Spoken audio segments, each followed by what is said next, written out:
Thanks for joining us. I'm Megan Roberts. A Yellowknife man at the center of a standoff with police was back in court today. Donovan McNeely pleaded guilty to some of the charges he was facing. At the time, police described the incident as an armed and barricaded situation. The CBC's Nadir Hashmi reports. The standoff happened at Franklin House apartment on February of 2024. Police say they got a call about a man threatening people with a knife. In court, the judge heard that Donovan McNeely threatened two people in the hallway, saying to them, "You want to choke in your own blood." McNeely denied that he was brandishing a knife at the time.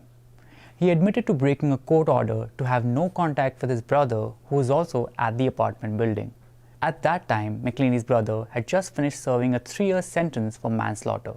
McNeely was sentenced to 45 days in jail, which amounts to the time he has already served. He was also sentenced to a year of probation. The 26-year-old's court problems are not over yet. McNeely is still facing a number of charges, including assault and possessing proceeds of crime from an incident the day before the standoff. That trial is set to be heard in June 2025. Nadir Hashmi, CBC News, Yellowknife. Between January and February of this year, Iqaluit RCMP say they've received more than 1,000 calls for service. Of that number, over 800 of them involved alcohol. That information was presented to Iqaluit City Council in a report yesterday. In that time, RCMP also say they seized 30 grams of cocaine and had 176 calls for assault. An Iqaluit City Councillor who had to take leave from his job to get treatment for alcohol use has returned to council. At yesterday's council meeting, Sam Tilley reminded Iqaluit that seeking help is an act of courage. He says he's taken steps to address his mental health, trauma, and PTSD. Mental health and addiction issues are not weaknesses. They are human experiences that many in our community silently face. But today, I stand in the light. I stand as proof that change is possible. Healing is possible. Strength is possible. Tilley says if even one person is inspired by his story and reaches out for help, then his struggles will have been worth it. Winnipeg police have identified the 4th victim of serial killer Jeremy Skibitsky. They believe she was Ashley Shingoose, who was 30 years old when she went missing 3 years ago. Police believe her remains are in a local landfill. We have had time for reflection, almost nearly 3 years. While we cannot undo the past, we can learn from it. Shingoose's identity was confirmed when evidence gathered during the investigation was sent for DNA analysis. The results came back on Monday. Police are now preparing to search for her remains. Shingoose was last seen near a homeless shelter in Winnipeg. Skibitsky was convicted last year of 4 counts of first-degree murder. In Yukon's Legislative Assembly this week, MLAs have been talking about immigration and education funding, all while a signature piece of legislation makes its way through committee. The CBC's Joseph Ho brings us up to speed. The big reveal at the Yukon Legislature had to do with the Catholic school system. NDP leader Kate White was questioning the education minister about public funds going to religious instruction in schools. She points to the budget debate. White says the minister revealed that the government has been paying for 1.8 full-time positions to teach kids the Catholic faith at 3 schools. White says this violates a 1962 agreement between the Yukon government and the church. That agreement says it's the diocese that is responsible for religious instruction and paying for it. The Education Minister, Jeannie McLean, says that agreement has evolved over the years in terms of how it's been applied. She says the department is looking at how and when that change happened. Something else we're set to find out, how the government is set to roll out its nominee program this year. The government is holding a briefing on Thursday. The Yukon nominee program remained closed after the federal government cut the Yukon's allocation to 215 spots. The government has been using the time to consult businesses on how to best use that allocation. And finally, one of the biggest pieces of legislation being debated this sitting is the Residential Tenancies Act. This legislation will codify tenant protections such as rent control and ending no-cause evictions. MLAs have been studying it in committee. One thing we learned is that there will be some exceptions to the rent cap. Right now, rent increases are tied to inflation. But landlords would be able to apply to the Residential Tenancies Office to go above inflation in some cases. Joseph Ho, CBC News, Whitehorse. It's been 5 years since the Auditor General of Canada issued a report on education in the Yukon. It accused the Education Department of failing to meet the needs of students, especially First Nations, rural, and special needs students. The Auditor General issued 7 recommendations, and years later, the Yukon government says it's still working on them. Gabrielle Plonka reports. The department says most of the recommendations are still in the works. A progress report published on Monday points to an ongoing overhaul of special education and applauds the success of the First Nation School Board. There aren't many advancements accredited to the last year, but the department says it's making progress, even if it is taking a long time. I think the challenge in terms of the pace is really related to this being a systemic issue. And there's some deep-seated systemic challenges within the field of education that really are complex in nature. And it takes a lot of input from a lot of stakeholders and rights holders to actually make sure that we're moving in the right direction. One major recommendation remains unresolved. The department still doesn't have a student outcome strategy. Back in 2019, the Auditor General said the territory needed one to address the gaps in student outcomes experienced by First Nations and rural students. The department says it is coming, and it'll set benchmarks for student success beyond test scores. Students will have the skills, abilities, and confidence to develop and achieve their career and life goals, which obviously is a big component of student success. Another key one is understanding Yukon First Nation history, culture, protocols, and worldviews. The department says the new strategy will roll out after consultation with the Teachers Association. On the outset, the association president says the student outcomes look ambitious and could be difficult to actually measure. You know, we always want SMART goals, goals that are specific, measurable. And if we don't have that, sometimes you can get lost in the weeds. The department wants to roll out this new strategy next school year. The Auditor General is expected back in 2029 to review the territory's progress. Gabrielle Plonka, CBC News, Whitehorse. Baker Lake Nunavut will soon have a new daycare. Construction is scheduled to start this summer. The facility is set to make a lasting impact in the community. Carl Cardinal tells us how. Since 2021, the Baker Lake Daycare has been renting a space after a fire burned down their old building. But a new facility will soon replace it, with construction starting this summer. Amy Tutu is the chairperson of the Baker Lake Daycare Board of Directors.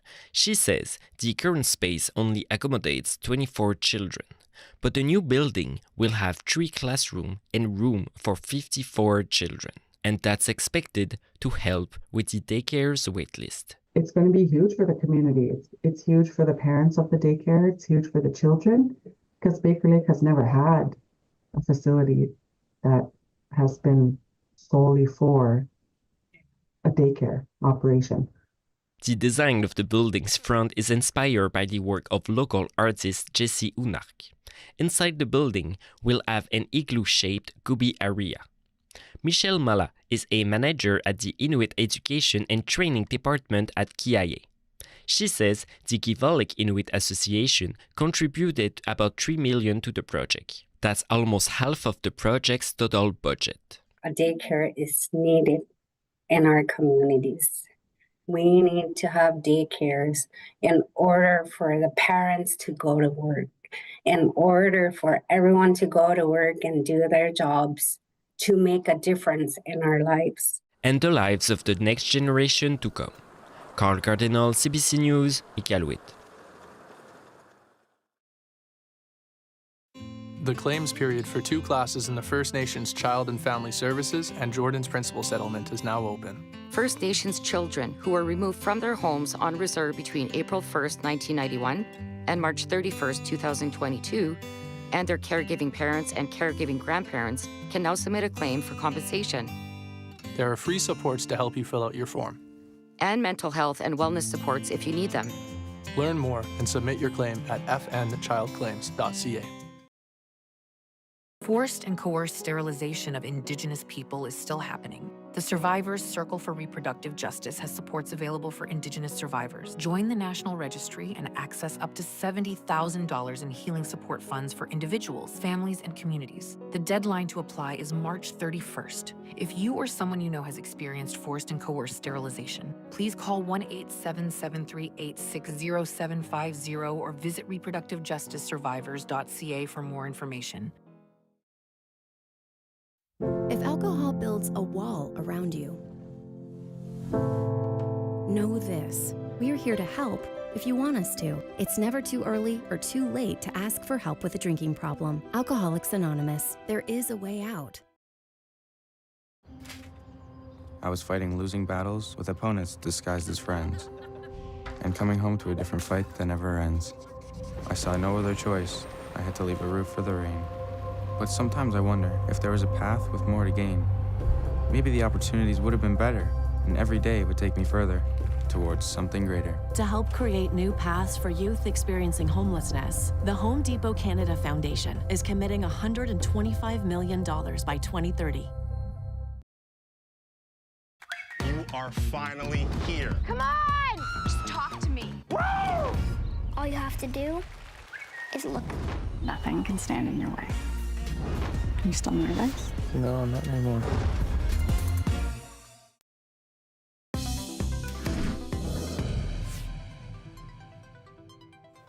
The North has another candidate in the federal election race. The NDP has announced Catherine McCallum as its candidate in the Yukon.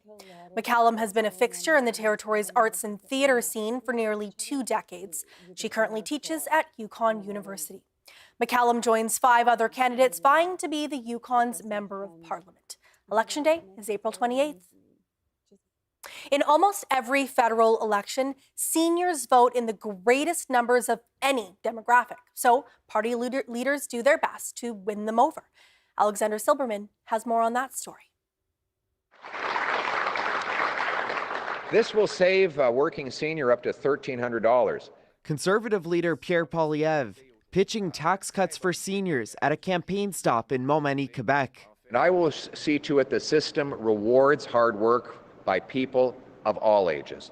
The Conservatives outlining their plan to help working seniors, allowing them to earn up to $34,000 tax-free and keep savings in RRSPs until age 73.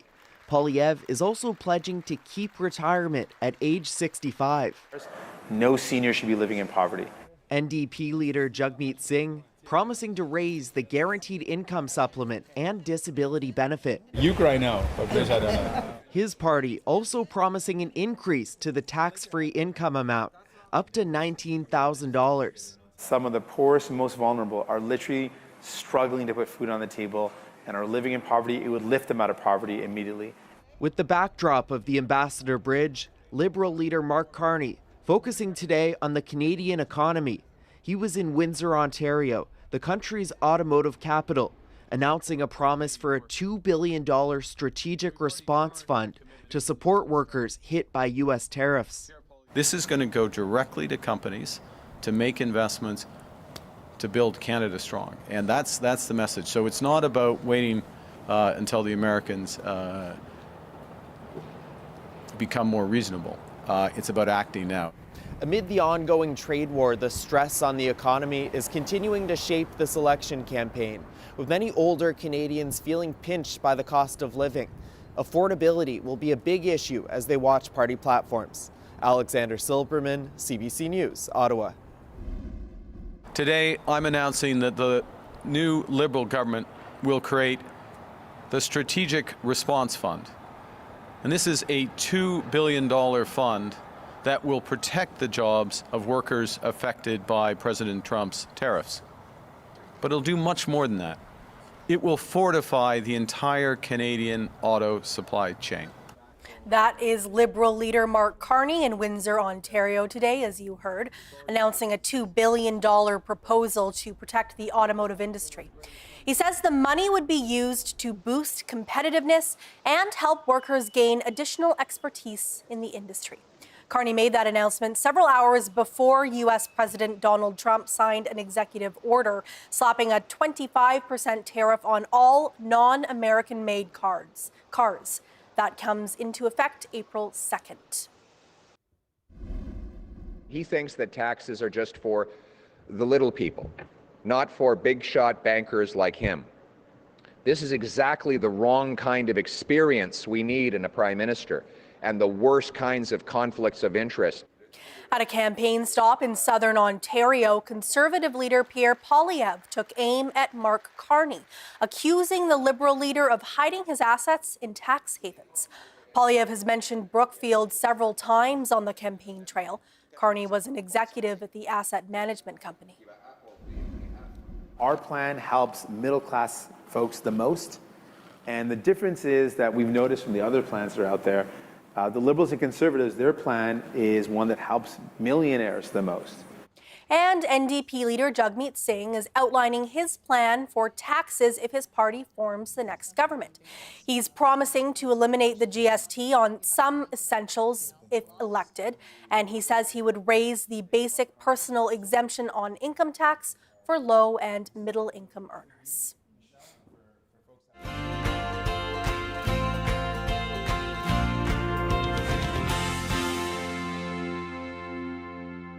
In an attempt to help Canadians who want to move away from using American internet providers like Starlink, a homegrown company is testing an alternative in the north. Telesat is a satellite provider.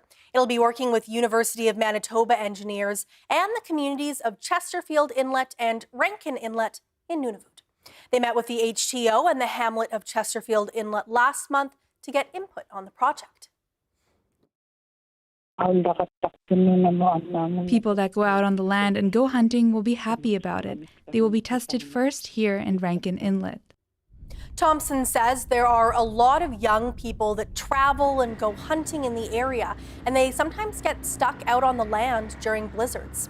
She says this new project would help people keep in contact during emergencies, as satellite phones can be unreliable. The services should be ready for testing later this spring. The Yukon government is changing the rules for fishing in Little Atlin Lake. The territory is making 3 changes, including setting an allowable harvest for lake trout and closing the lake to fishing for 5 months each year. It will also require that all anglers use single-point barbless hooks. The changes are meant to protect the lake trout population, which has been declining in recent years. And there was widespread public support for all 3 changes. Really strong support for the harvest slot limit and for the barbless hooks. So, it was a kind of a no-brainer for the board to support these regulation changes. The changes take effect next week on April 1st. Imagine working your full-time job and then going out on the land to hunt and trap. That's the reality for Mary Schaefer in Fort Smith, NWT. She does it every winter as a way to carry on her family traditions and champion the importance of traditional practices. Carla Ulrich has her story. This year, Mary Schaefer trapped 2 wolves, 20 lynx, 1 mink, 1 fisher, and several squirrels. She tanned, stretched, and prepared each pelt, a process that can take up to 10 hours per animal. And she did it all after working her full-time job. Although trapping is no longer a practical way to make a living, Schaefer says it's important to keep traditions alive. I was brought up on a land right from, I don't know, when I started crawling probably, and then just lived out there back and forth from Fitz to the bush, and on the trap line. I just seen my parents. I grew up seeing my parents, my brothers, like my siblings. They trap. Well, back then it was, they can trap and live off of trapping. It's just a way of life, and I enjoy it. Schaefer says the process is demanding, but also spiritual, as she feels a connection with the animal. When you're working on them, it's just like you're tired, and you don't want to stop. You still have strength to finish off. And I was telling that to my husband. I said, I don't know what it is, but whenever I do a wolf, you just feel the strength from it. And I just continued and finished it off. Schaefer's son Keith grew up on the trap line on weekends. He now works full-time in Calgary, but still makes time to get out. The two of them just returned from an 800-kilometer snowmobile trip to Tukulthi Lake. It's pretty worry-free. I mean, you still got to look out for yourself and your partner out there, but you just go on with your day and worry about having a warm tent or a warm cabin. These days, fur prices are low and the fur industry is shrinking. But for Schaefer, the work is more than about money. She says she's willing to teach anyone bush skills in hopes that the next generation will continue to pass them on. Carla Ulrich, CBC News, Fort Smith. An Ottawa-based carver is gaining popularity for her unique crafts. Salem de Grand Pre posted her antler makeup brush set to Instagram earlier this year. And now her work has sparked interest in her Ottawa community and across Inuit Nunangat. Take a look. I love the idea of taking something and looking into the object and creating from it. There was a story where a shaman would say that they would carve the rock, they would bring the spirit out from the rock, and I really connected to that story. Although I do carve antler, which is a little bit different, but I still hold that same sentiment. My grandma was an artist. She wasn't a carver, but I always enjoyed the idea of carvings and seeing the carvings throughout the house. I ended up taking a while to actually post my first set that I created, just a little bit nervous about putting it online, but I ended up getting a lot of traction from it. I had around 12,000 likes from it, which is the biggest amount of people seeing one work, and that was amazing. It was so amazing to see how many people are interested in the idea of the antler makeup brushes and how that connects carving and makeup, which are two things I really enjoy, and placing them together. There's so much history on carving, and then again too with my community up north, it's a big thing. It is something. Almost everyone did it back in the day. It's again too bringing it into the new age. It's something different. It's nice to see. Just continuing telling stories through something a bit more physical. Generational storytelling and intergenerational learning like that is very important to me.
And that is Northbeat for tonight. For news anytime, go to cbc.ca/north.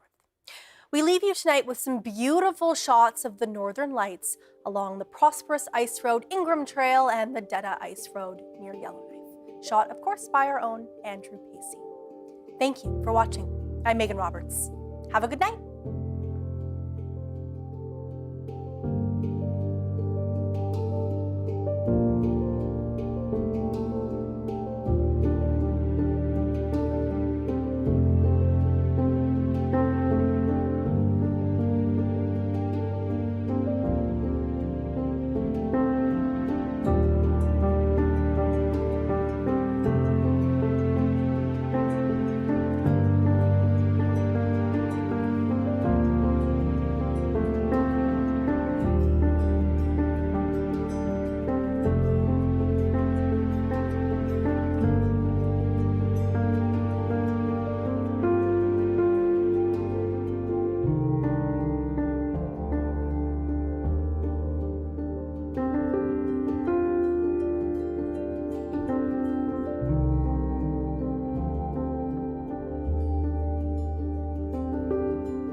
What kind of Canada do we want for our kids and our grandkids? I want a Canada that works for you. But Mark Carney spent his career hurting workers to make money for the powerful. He made life harder for families and easier for big corporations. And Pierre Poilievre, he wants us to be the US in everything but name. I want a Canada that works for you, where we fix our public health care, get your costs down. Let's protect our kind of Canada. That's worth fighting for. In your once stolen vehicle in West Africa. That is crazy. Jumped in the car and then off they went. I want my truck back. 300% increase in auto theft. 300%. It's organized crime, well-financed. They are selling vehicles that are insecure. They're working on it. We hear that from a lot of automakers. Yeah. We think we found your car. Oh my goodness.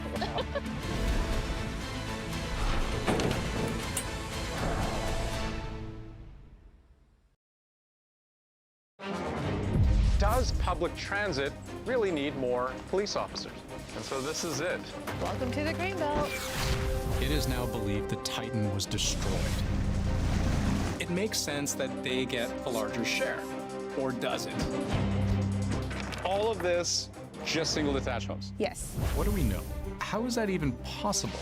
Well, with a little bit of help, I think we can explain it. About that with Andrew Chang. One good scheme deserves another. Stay on him.